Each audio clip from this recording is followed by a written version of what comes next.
Friends, जय हिंद। मैं नेहा, आपकी होस्ट और आपकी दोस्त, स्वागत करती हूँ आपका उड़ान प्रोग्राम में। नारी है तो विश्व है। दोस्तों, आज की जो हमारी मेहमान है, उनका नाम है प्रेमवदा श्रीवास्तव जी, जो कि मेरी बड़ी अच्छी दोस्त बन गई हैं। पिछले कुछ दिनों हम एक कैंप के थ्रू मिले थे, तो मैंने सोचा कि मैम को इस प्लेटफॉर्म पे बुलाया जाए और उनसे बातचीत की जाए, उनकी स्ट्रगल की, उनकी मेहनत की कहानी ज़रूर लोगों तक पहुँचाई जाए। तो हम जुड़ते हैं प्रेमवदा जी से और जानते हैं कि उनका सफ़र कैसा रहा। नमस्ते नमस्कार मैम, नेहा जी। कैसे हो आप?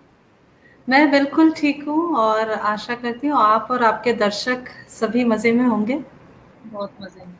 मैं अपने आप को बहुत ही लकी मानती हूँ नेहा जी कि मेरी पैदाइश एक ऐसे परिवार में हुई जहाँ एजुकेशन को पहली प्रायोरिटी दी जाती थी और जी, लड़कियों को ऐसे पाला पोसा गया जैसे हम लोग आपका जो टॉपिक है नारी शक्ति, हमें नारी शक्ति बनाकर बड़ा किया गया है। तो तो मैं आप सच एक में लकी हो। हाँ, बिल्कुल मैं एकदम अपने आप को लकी मानती हूँ और हमें बचपन से ही ये विश्वास दिलाया गया कि अगर संसार में कोई टॉर्च बियरर्स हैं, तो वो नारियाँ ही हैं। तो बिल्कुल। लेकिन इसलिए मैं आप ये ज़रूर कहना चाहूँगी कि आप सचमुच लकी हो और ऐसे ही लकी रहो हमेशा, मैं यही चाहूँगी। लेकिन बहुत सारी हमारी देश की बेटियाँ लकी नहीं हैं, ये आप भी जानते हो। हाँ, मैं जानती हूँ और इसीलिए मुझे मतलब मैं अपने आप को खुशनसीब मानती हूँ कि आपके ज़रिए मुझे ऐसे लोगों से भी जुड़ने का मौका मिलेगा कि एक मन में जो आशा होती है, अगर जी, आशा को सही डायरेक्शन और सही दिशा नहीं दी जाए, तो वो आशा भी दब जाती है। बिल्कुल, बिल्कुल सही कहा। तो मैं ये लड़कियों को तो तब समझ में आता है ना कि हम ही टॉर्च बियरर हैं और हम ही स्ट्रेंथ है संसार के, जब पेरेंट्स उन्हें वैसी परवरिश दें। तो बिल्कुल, पेरेंट्स के ऊपर ये ज़िम्मेदारी ज़्यादा गहरी है कि आपको अपनी बेटियों को ऐसे पालना चाहिए, ऐसे पढ़ाना चाहिए, ऐसे बड़ा करना चाहिए कि उन्हें समझ में आए उनके अस्तित्व का आधार क्या है। जी, बिल्कुल सही कहा। मैं ये भी बताना चाहूँगी मैम कि मैं हरियाणा से हूँ और आपको वहाँ का माहौल पता है। लगभग काफ़ी चेंज हो चुका है, लेकिन मैं भी आपकी तरह लकी हूँ कि मेरे पेरेंट्स ने कभी ऐसे नहीं कहा कि पढ़ाई नहीं करनी या कुछ ऐसा नहीं करना जिससे उनको अच्छा ना लगे। लेकिन हाँ, वहाँ पे बहुत माहौल ऐसा है कि लड़की पैदा भी होती है तो लोगों को लगता है कि नहीं होना चाहिए। तो बड़ा मेरे को नहीं, बड़ा ही अजीब लगता है ये सुन के और देख के। जबकि मैं वहीं से हूँ, तो वैसे काफ़ी चेंजेस आ रहे हैं। आप जैसे लोग हैं ना चेंजेस करने के लिए। नहीं, आप जैसे भी हैं और मैं इसके लिए किसी एक पर्टिकुलर स्टेट या इसमें मैं मेरी खुद के मेरे रूट्स बिहार से हैं और मैं जैसे मैं बता रही हूँ मेरे घर में पढ़ाई का शुरू से ही बहुत रहा। मेरी दादी उस समय की विशारदा है, प्री इंडिपेंडेंस एरा से वो विशारदा कहते हैं, it is equivalent to graduation. जी, तो उस समय से पढ़ाई तो ये किसी मानसिकता तो होती है, लेकिन हर घर का अपना और हर व्यक्ति का अपना विश्वास होता है जो वो अपने परिवार में डालता है। तो आज जो भी हम लोगों को सुने, जहाँ तक हमारी बात पहुँच सके, अगर आपके घर में ये विचारधारा नहीं है, ये सोच नहीं है, तो मैं और नेहा मैम आप दोनों से अनुरोध करते, दोनों मिलकर आप लोगों से अनुरोध करते हैं कि अपने परिवार को बदलिए, उनकी सोच को बदलिए, समाज अपने आप बदल जाएगा। जी। वो कहावत सच है मैम, शुरुआत अपने आप से करनी चाहिए। बिल्कुल, बिल्कुल सही बात है। दूसरों को कहने से पहले अपने आप को देखना चाहिए और अपने आप को बढ़ावा देना चाहिए। एकदम सही बात। जी। तो मैम आपने यही प्रोफ़ेशन क्यों चूज़ किया? मतलब काफ़ी लोगों को कम इसकी जानकारी होगी, जहाँ तक मुझे भी थोड़ी कम जानकारी है इसकी, emotional wellness coach, life coach. तो आप इसके बारे में थोड़ा-सा बताइए, मैं बड़ी उत्सुक हूँ ये जानने के लिए। क्योंकि बहुत सारे कोचेज़ सुने हैं मैंने, मोटिवेशनल कोच और लाइफ चेंजिंग कोच। ये इमोशनल जो वर्ड लग गया ना, मैं भी एक थोड़ी इमोशनल किस्म की इंसान हूँ, तो मैं इसलिए भी जानना चाह रही हूँ। आप मैं इमोशंस अपने के साथ कैसे वर्क करते हो? मतलब कि आप लोगों को मतलब रियली इमोशंस के साथ वर्क करते हो या हाँ, मतलब क्या मैं प्रोसेस है? रियली मैं रियली इमोशंस के साथ ही वर्क करती हूँ, और मैं अपने आप को ये मैं शुरू में कहना चाहती थी, मैं अपने आप को वर्क इन प्रोग्रेस मानती हूँ। तो अगर आप मेरे करियर चॉइसेस देखिएगा तो मैंने हमेशा ऐसे करियर उठाए हैं। मैं क्वालिफाइड साइबर लॉयर हूँ, और उसके बाद फिर मैंने काउंसलिंग की दुनिया अच्छा, में पैर रखा। आप लॉयर भी जी हैं क्या? जी, मैं बार काउंसिल ऑफ इंडिया में रजिस्टर्ड क्वालिफाइड साइबर हाँ, लॉयर हूँ। आपने बताया। और मैंने काउंसलिंग में कदम रखा क्योंकि ये एक प्रोसेस था जो ऑटोमेटिकली होता गया। नेहा जी, कहने को मुझे लोग और शांति, शोर और शांति दोनों से ही प्यार है। थोड़ा अच्छा, मिसमैच है, लेकिन है। और मुझे ये दोनों मेरी ज़िंदगी की ज़रूरतें हैं, क्योंकि अगर मैं इर्द-गिर्द लोगों को ना देखूँ, उन्हें ना महसूस करूँ, उन्हें ना पढ़ूँ, तो मुझे सब लगता नहीं है कि मेरा दिन गुज़रा है। और ये आज से नहीं, या फिर कोई स्पेशल कोचिंग लेने से नहीं है, शुरू से ही मेरे साथ था। एज़ अ चाइल्ड ऑल्सो मैं लोगों को बहुत मतलब ऑब्ज़र्व करती थी। नेचुरली ये था आपके अंदर। ये नेचुरली था मुझ में। तो मैं ऑब्ज़र्व करती थी, और ऑब्ज़र्व करके ही सीखती थी। तो आपको फिर एज़ ऑब्जर्व करके पता चल जाता है मैम कि किस किस्म का इमोशन उस इंसान में है या किस किस्म का काफ़ी इंसान हद है? तक हाँ, अच्छा, काफ़ी हद तक हाँ। मुझे ऑब्ज़र्व करके अगर मैं 20 15 से 20 मिनट किसी को देख लूँ, तो मुझे उन काफ़ी हद तक समझ में आ जाएगा कि उनकी मानसिक स्थिति क्या होगी। क्या बात अब है। उस मानसिक तो स्थिति का रीज़न मैं क्या है, ये तो बात करके पता चलता है। उस चीज के लिए मैं एक चीज जरूर पूछना चाहूंगी कि कहते हैं कि बहुत से हंसते चेहरों के पीछे साइकोलॉजी ये होती है कि वो बहुत इमोशनल होते हैं, लेकिन वो लोगों को नहीं दिखाते कि वो इमोशनल होते हैं। क्या ये सच है? ये मेरा बिल्कुल पर्सनल सच क्वेश्चन है आपसे। नहीं, ये बिल्कुल सच है। हँसते चेहरों के पीछे लोगों को लगता है, और सिर्फ़ हँसता चेहरा नहीं नेहा जी, जी, आप ऐसे भी देखिए, बहुत बेसिक एग्ज़ाम्पल मैं दे रही हूँ आपको। जब घर में जी। परिवार के 4 सदस्य, अगर किसी घर में 4 सदस्य हैं, वो चारों बैठ के सिनेमा देख रहे हैं, और कोई इमोशनल सीन आ गया है और रोना आ रहा है, तो चारों अपने-अपने तरीके से अपने आँसुओं को रोक देंगे। क्योंकि बाकी 3 मिलके चौथे का मज़ाक उड़ाना शुरू कर देंगे। वो आप उस इमोशन को अब वो आप हँस के रोको या किस गुस्से में कवर करो, वो आपकी इच्छा है, लेकिन हर कोई अपने इमोशन को नेगेट करता है। जी। तो मैं बात वहीं ले जा रही हूँ जहाँ से शुरू हुई थी, कि मैं इस प्रोफ़ेशन में कैसे आई। तो एज़ अ आपको लॉयर कितने साल हो गए आपको इस प्रोफेशन में, इमोशनल? मुझे 12 साल हो गए। 12 साल। अच्छा, मुझे काफी 12 साल लंबे हो गए। सफर हो 12 गए। साल प्रॉपरली काउंसलिंग करते हुए, लाइफ कोचिंग करते हुए मुझे हो गए। तो एज़ अ लॉयर जब मैंने अपना ग्रेजुएशन किया था, बीएलएलबी ऑनर्स, जो मैंने जामिया मिलिया इस्लामिया यूनिवर्सिटी से किया, तो वो करने के बाद मुझे लोग मेरे पास ऐसे ही आने लगे, कुछ रिलेशनशिप के लिए आने लगे, कुछ डिवोर्स के लिए आने लगे, कुछ ज़मीन जायदाद के, कुछ भी अच्छा, मतलब। ये सब चीजें मैटर भी मैम आप इमोशंस के थ्रू हैंडल करते हो? नहीं, अब तो मैं पूरी तरह से इमोशंस ही हैंडल कर रही हूँ।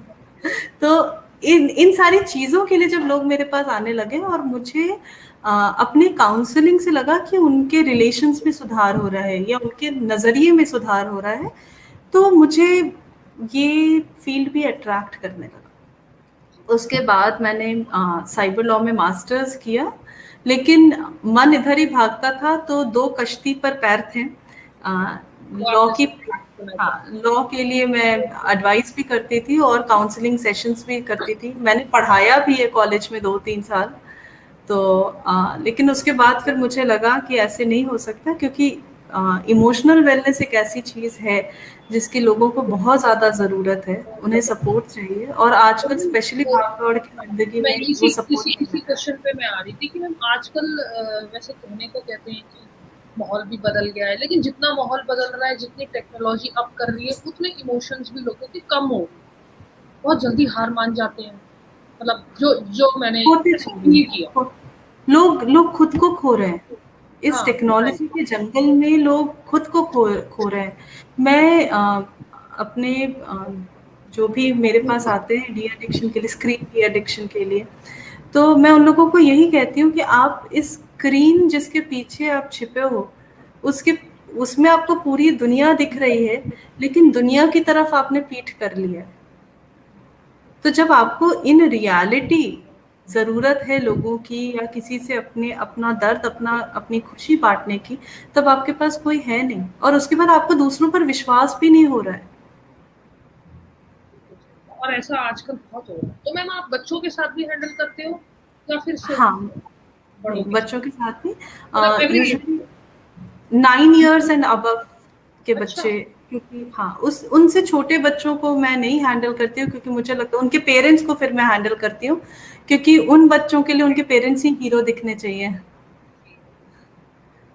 तो मैम जब आप इस दौर से गुजर रहे थे, 12 साल आपको हो गए हैं इस फील्ड में, तो कुछ ऐसे स्ट्रगल्स रहे होंगे जिनसे आपने बहुत कुछ सीखा होगा। तो आप कोई ऐसी चीज शेयर करना चाहेंगे जिससे? बहुत कुछ सीखा है नहीं अभी।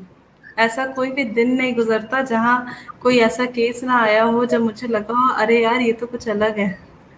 तो बहुत कुछ सीखा, बहुत कुछ समझा, और सबसे बड़ी बात जो मैंने समझी और सीखी वो थी कि हम ना चीज़ों को बहुत पकड़ के रखते हैं, उसी में घुलते रहते, चाहे वो हमारे रिश्ते हों, चाहे वो हमारी सोच हो, चेंज कैसा भी हो वो हमें बौखला देता है। वो चेंज का एक्सेप्टेंस सीखा मैंने एज एन इमोशनल कोच। दूसरों को कोचिंग देते देते उनसे मैंने ये सीख ली कि अगर जिंदगी में चेंज आ रहा है, कैसा भी चेंज हो, चाहे घर बदलने का चेंज हो या साल बदलने का चेंज हो, कुछ भी छोटी से छोटी चीज हो, उस चेंज को अगर हम एक्सेप्ट कर लेंगे तो उसके लिए हम तैयार रहते हैं, जो हम करते नहीं, कर नहीं पाते हैं। ये बिल्कुल मैम आपने ठीक कहा। मतलब लाइफ में चेंज होना भी ज़रूरी है। एक ही ट्रैक पे चलते, चलते, चलते इंसान थक ही जाता है। थोड़ा चेंज की भी ज़रूरत होती है। कभी मन खराब होता है, कभी बहुत खुश होता है। It's a natural process. It हाँ, इज पर अ मैंने देखा है नेचुरल। कई लोग जो हैं, जो काफ़ी स्टक हो जाते हैं कि अब तो मतलब जहाँ तक मैंने काफ़ी लेडीज़ को देखा है, वो स्टक हो जाती हैं कि अब हमारी ज़िंदगी यही है और अब हमें सिर्फ यही करना है, अपने घर का ख्याल रखना, अपनी खुशियों को कहीं न कहीं छुपा देती हैं, अगर मैं सही हूँ तो। आप? अपने सपनों को, वो हाँ, कहते वो हैं ना, कुचल कमर के देती नीचे घुसा देती हैं, हाँ, तकिए के नीचे लेकर रोज रात को सोती हैं, और सुबह वो बिस्तर पर ही छूट जाते हैं। हाँ। ये मैंने भी काफ़ी फ़ील किया है। ज जहाँ भी मतलब जैसे हमारी यूनिवर्सिटी राजस्थान में है, तो वहाँ पे भी ऐसा लेकिन हाँ, उन लेडीज के लिए ना नेहा जी, मेरा ये कहना है कि ये अंदर जो फिर फ्रस्ट्रेशन पलता, अगर आप खुश हैं जो आप कर रही हैं तो बेशक करिए, लेकिन अगर आपको जरा सा भी मलाल है, एक एक परसेंट, एक कतरा भी अगर मन में ये है, तो वो सिर्फ आपको इफेक्ट नहीं कर रहा है, वो आपके परिवार वालों को भी इफेक्ट करेगा। अगर आपके मन के अंदर दुख है तो आप अपने फैमिली वालों को भी 100% नहीं दे सकती। तो आप अप जो आप अपने परिवार को अपनी पूरी ज़िंदगी दे रही हैं, आप उसी परिवार के लिए, खुद के लिए भी कुछ करें कि वो आपको भी मुस्कुराता हुआ देखें। बिल्कुल सही कहा। तो आपको सबसे ज़्यादा क्या मोटिवेट करता है? जैसे मैं अगर I am a sports person, तो मैं अगर खेलती हूँ टाइम निकाल के, तो मेरे को बहुत ऐसा लगता है कि आज तो बस आसमान छू लेगी लड़की। तो बड़ा मोटिवेशन मिलता है मेरे को स्पोर्ट्स से। तो कुछ ऐसा? मुझे मुझे हॉबीज़ तो मेरी बहुत हैं, सच मानिए, मतलब ऐसे ऐसे कोई चीज़ नहीं है जो मैं कहूँ कि मुझे छूकर उसे गुज़रना नहीं है। तो हॉबीज़ तो खुश करने का ज़रिया होती ही हैं। लेकिन जहाँ मोटिवेशन की बात आती है, मुझे अगर कोई क्लाइंट मेरा आके मुझसे कह दे कि वो 1 घंटे के सेशन के बाद जब मैं आपके पास से निकली या निकला, तो मुझे लगा कि मेरे कंधों पर बोझ कम था, वो मुझे बहुत मोटिवेट करता है। अरे क्या! ये तो मुझे सच में ये एक बहुत ही बड़ा अपने आप में एक मोटिवेशन तो है। मैं पलट के अपने जितने भी मेरे सेशंस होते हैं, मैं पलट के अपने क्लाइंट्स के पास जाती हूँ और उनसे ज़रूर पूछती हूँ कि उन्हें सही लगा कि नहीं लगा। सिर्फ़ इसलिए कि अगर उन्हें सही लगा तो वो मेरी एनर्जी को दोगुना कर देता है। क्या ये तो बिल्कुल सही कहा। अच्छा लगता है सुन के भी कि हम किसी की लाइफ को चेंज कर पा रहे हैं। तो मैम ये तो सारी काम की बातें हो गई, और क्या-क्या पसंद है आपको? खाली टाइम में आप कुछ ऐसी एक्टिविटी जो आपको बहुत खुश करती हो, जब आपका मन करता हो, जब समय नहीं मिलता हो कभी, तो आप सारी चीज़ों को साइड करके कुछ अच्छा करना, कुछ भी? हाँ, क्या मैंने पसंद बताया है सबसे ज़्यादा? मुझे मैंने बताया हुआ हॉबीज़ तो मेरी बहुत परिवार के साथ समय बिताना, सिंगिंग, मुझे डांसिंग? अच्छा, सिंगिंग का शौक है मुझे, पेंटिंग मैं करती हूँ, मुझे खाना बनाने का शौक है और मैं ऑलराउंडर हो आप। हाँ, थोड़ा-थोड़ा सब कुछ कर सब लेती सब हूँ। चीज़ें करते हो, क्या बात है। मुझे घूमने का बहुत शौक है और ये बीमारी मुझे मेरे हस्बैंड ने लगाई है, घूमने-घुमाने की। तो फिर तो आप लकी हो, कई हस्बैंड्स तो घूमते नहीं है। मैंने कई कहा ना मेरा बैकग्राउंड ही सशक्त नहीं है, मेरे परिवार का हर पिलर इतना मज़बूत है कि वो मुझे शक्ति देते हैं। तो अरे क्या ट्रांसफर ऑफ बात है। एनर्जी म्यूचुअल है। बस आपकी शक्ति ऐसे ही बनी रहे और किसी की नज़र ना लगे। बहुत कम ऐसे लकी लोग होते हैं, स्पेशली वुमेन्स। एब्सोल्युटली। तो मैम, आप कुछ मैसेज देना चाहते हो समाज को, सोसाइटी को, जो भी इस वीडियो को इन फ्यूचर आगे देखेगा, आपके मन में कोई विचार आ रहा हो, आप कुछ कहना चाहते हो, कुछ बदलाव के बारे में कहना चाहते हो, तो आप मैसेज तो मैं ज़रूर देना चाहूँगी, लेकिन मैसेज मैं अपने शब्दों में नहीं, मैसेज मैं मैं श्री राम मैथिली शरण गुप्त के शब्दों में मैसेज देना चाहूँगी। अच्छा। उनकी एक कविता है जो मुझे बेहद पसंद है, नर हो न निराश करो मन को। इस कविता के ज़रिए मैं सबको मैसेज देना चाहूँगी और यहाँ नर का मतलब सिर्फ़ मेन नहीं है, ह्यूमन है, ठीक है? तो ये नर और नारी दोनों पर लागू होता है। 4 पंक्तियाँ हैं, सुनाती हूँ। करके विधिवाद न खेद करो, निज लक्ष्य निरंतर भेद करो, बनता बस उद्यमय ही विधि है, मिलती जिससे सुख की निधि है। समझो धिक निष्क्रिय जीवन को, नर हो न निराश करो मन। कुछ काम करो, कुछ काम करो। क्या बात है, वाह, वेरी नाइस। Thank you. और एक मैसेज, क्योंकि हम विमेन एम्पावरमेंट और नारी शक्ति की बात कर रहे हैं, तो बस एक चीज़ मैं ज़रूर बोलना चाहूँगी। आजकल लेडीज़, लड़कियाँ किसी कॉम्पिटिशन में भाग रही हैं कि हमें बढ़ के हम लड़कों से कम नहीं हैं। मैं बस ये मैसेज देना चाहूँगी कि वो कॉम्पिटिशन आप खुद से करें, तब आप एक्सेल कर पाइएगा। आप कोई भी रोल प्ले कर रहे हो, चॉइस आपका है। तो वो जो कॉम्पिटिशन है वो आप अपने आप को किसी और को प्रूव करने के लिए नहीं, अपने आप को और शार्पन करने के लिए वो कॉम्पिटिशन लगाएं, तो वो ज़्यादा आपके लिए बेनिफिशियल रहेगा। रोड़े सबके रास्ते में आते हैं, किसी की लाइफ केक वॉक नहीं होती है। क्या बात है, बहुत अच्छी बात कही आपने कि कंपटीशन तो बिल्कुल नहीं करना चाहिए किसी से भी, किसी भी तरह का। हाँ, खुद से कंपटीशन करोगे तो शायद सफर बहुत अच्छा हो जाएगा, जो मेरा मानना है। बिल्कुल, तो इम्प्रूवमेंट तो होगी। जी, तो मैम, अब मैं आपसे अलविदा लेना चाहूँगी और आपको इनवाइट करना चाहूँगी। राजस्थान में हनुमानगढ़ में हमारी यूनिवर्सिटी है। आप कभी वहाँ आइए, जब भी आपके पास समय हो, आप आइए और एक अच्छा-सा सेशन दीजिए, लोगों में उत्साह बढ़ाइए। ज़रूर हम आपको सुनना पसंद करेंगे इन फ्यूचर। जी, ज़रूर, ज़रूर, मैं खुद भी आना चाहूँगी और थैंक यू और सो मच आपसे मुझे बात करके बुलाने। बहुत अच्छा लगा, बहुत-बहुत अच्छा लगा। मुझे भी बहुत अच्छा लगा। Thank you so much. ठीक है, गुड नाइट मैम। अपना ख्याल रखिए और जैसे आप मुस्कुरा रहे हैं, वैसे ही मुस्कुराते रहिए। डन। और आप भी ऐसे ही खिलखिलाते रहिए।